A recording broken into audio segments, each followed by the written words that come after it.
Central ಜೈಲಿನಲ್ಲಿ ದರ್ಶನ್ಗೆ ರಾಜಾತಿಥ್ಯ ವಿಚಾರಕ್ಕೆ ಸಂಬಂಧಪಟ್ಟಂತೆ ಈಗಾಗಲೇ 3 FIR ದಾಖಲಾಗಿದೆ.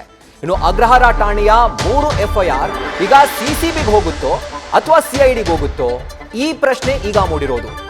ರಾಜ್ಯ ಸರ್ಕಾರ ಈ FIR ಅಂದ್ರೆ ಈ ಕೇಸ್ಗಳನ್ನ, ಈ ಪ್ರತ್ಯೇಕ ಪ್ರಕರಣಗಳನ್ನ ಸಿಸಿಬಿ ಕೊಡುತ್ತಾ CID ಕೊಡುತ್ತಾ, ಇದು ಕಾಡ್ತಿರುವಂತಹ ಪ್ರಶ್ನೆ. ಯಾಕಂದ್ರೆ ಮೊನ್ನೆ ದಾಳಿ ವೇಳೆ ಸಿಸಿಬಿ ಅಧಿಕಾರಿಗಳು ಏನಿಲ್ಲ ಅಂತ ಹೇಳಿದ್ರು, ಅಂದ್ರೆ ಜೈಲಲ್ಲಿ ಯಾವುದೇ ತರಹದ ಅಕ್ರಮ ನಡೀತಾ ಇಲ್ಲ ಅಂತ ಒಂದು ಕ್ಲೀನ್ ಚಿಟ್ ಕೊಟ್ಟಿದ್ರು. ಆದ್ರೆ ಸಿಸಿಬಿ ದಾಳಿಯ ಬಳಿಕನೇ ದರ್ಶನ್ ರಾಜಾತಿಥ್ಯದ ಫೋಟೋ ಇದೀಗ ವೈರಲ್ ಆಗಿದೆ. ಏನು ತನಿಖೆಯನ್ನ ಸರ್ಕಾರ CID ಹೆಗಲಿಗೆ ಒಪ್ಪಿಸುವಂತಹ ಸಾಧ್ಯತೆ ಇದೆ. ಯಾಕಂದ್ರೆ ಸಿಸಿಬಿ ಅಧಿಕಾರಿಗಳು ಜೈಲ್ ಮೇಲೆ ರೇಡ್ ಮಾಡಿ ಏನಿಲ್ಲ, ಎಲ್ಲ ಕೂಡ ವ್ಯವಸ್ಥಿತವಾಗಿದೆ, ಎಲ್ಲೂ ಅಕ್ರಮ ನಡೀತಿಲ್ಲ ಅಂತ ಒಂದು ಕ್ಲೀನ್ ಚಿಟ್ ಅನ್ನ ಸಿಸಿಬಿ ಅಧಿಕಾರಿಗಳು ಪರಪ್ಪನ ಅಗ್ರಹಾರ ಜೈಲ್ಗೆ ರೇಡ್ ಮಾಡಿದಂತಹ ಸಂದರ್ಭದಲ್ಲಿ ಕೊಟ್ಟಿದ್ರು. ಅದಾದ ನಂತರವೇ ಈ ರಾಜಾತಿಥ್ಯದ ಅಂದ್ರೆ ಈ ರಾಯಲ್ ಟ್ರೀಟ್ಮೆಂಟ್ ಏನಿದೆ ಜೈಲಲ್ಲಿ, ಅದರ ಫೋಟೋ ಈಗ ವೈರಲ್ ಆಗಿತ್ತು.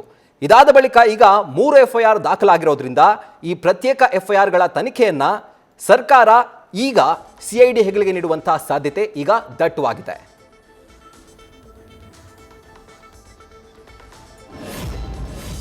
ಇದ್ರ ಬಗ್ಗೆ ಹೆಚ್ಚಿನ ಡೀಟೇಲ್ಸ್ ಅನ್ನ ಕೊಡ್ತಾರೆ ನಮ್ಮ ಪ್ರತಿನಿಧಿ ಪ್ರಜ್ವಲ್. ಈಗ ನೇರ ಸಂಪರ್ಕದಲ್ಲಿ ಜಾಯಿನ್ ಆಗಿದ್ದಾರೆ. ಪ್ರಜ್ವಲ್, ಸಿಸಿಬಿ ಅಧಿಕಾರಿಗಳೇ ರೇಡ್ ಮಾಡಿ ಕ್ಲೀನ್ ಚಿಟ್ ಕೊಟ್ಟು ಏನು ಇಲ್ಲಪ್ಪ ಕರೆಕ್ಟ್ ಆಗಿ ನಡೀತಾ ಇದೆ ಜೈಲಲ್ಲಿ ಅಂತ ಹೇಳ್ಬಿಟ್ಟು ಹೋಗಿದ್ರು.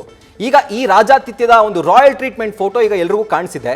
ಈಗ ಸರ್ಕಾರ CIDಗೆ ವಹಿಸುವಂತಹ ಸಾಧ್ಯತೆ ಇದೆ ಈ ಒಂದು ಪ್ರತ್ಯೇಕ FIRನ ಒಂದು ತನಿಖೆಯನ್ನ. ಹೆಚ್ಚಿನ ಡೀಟೇಲ್ಸ್ ಕೊಡೋ ಹಾಗಿದ್ರೆ. ರಾಹುಲ್, ದರ್ಶನ್ಗೆ ಜೈಲಿನಲ್ಲಿ ರಾಜಾತಿಥ್ಯ ಪ್ರಕರಣಕ್ಕೆ ಸಂಬಂಧಪಟ್ಟಂತೆ ಈಗಾಗಲೇ 3 FIRಗಳು ಕೂಡ ದಾಖಲಾಗಿರುವಂಥದ್ದು. 2 FIRನಲ್ಲಿ ದರ್ಶನ್ A1 ಆರೋಪಿಯಾಗಿದ್ದಾರೆ. ಜೈಲಿನ ಅಧಿಕಾರಿಗಳು ನೀಡಿರುವಂತಹ ಒಂದು FIRನಲ್ಲಿ ದರ್ಶನ್ ಅನ್ನ A1 ಆರೋಪಿಯನ್ನಾಗಿ ಮಾಡಲಾಗಿರುವಂಥದ್ದು. ಈಗಾಗಲೇ 3 ತಂಡಗಳಾಗಿ ಅಂದ್ರೆ ಈ ಒಂದು ಪ್ರಕರಣವನ್ನು ತನಿಖೆ ಮಾಡ್ತಾ ಹೋಗ್ತಾರೆ. ನ್ಯೂಸ್ ಫಸ್ಟ್, ನಿರ್ಭೀತಿಯಿಂದ ನಿಮ್ಮ ಪರವಾಗಿ.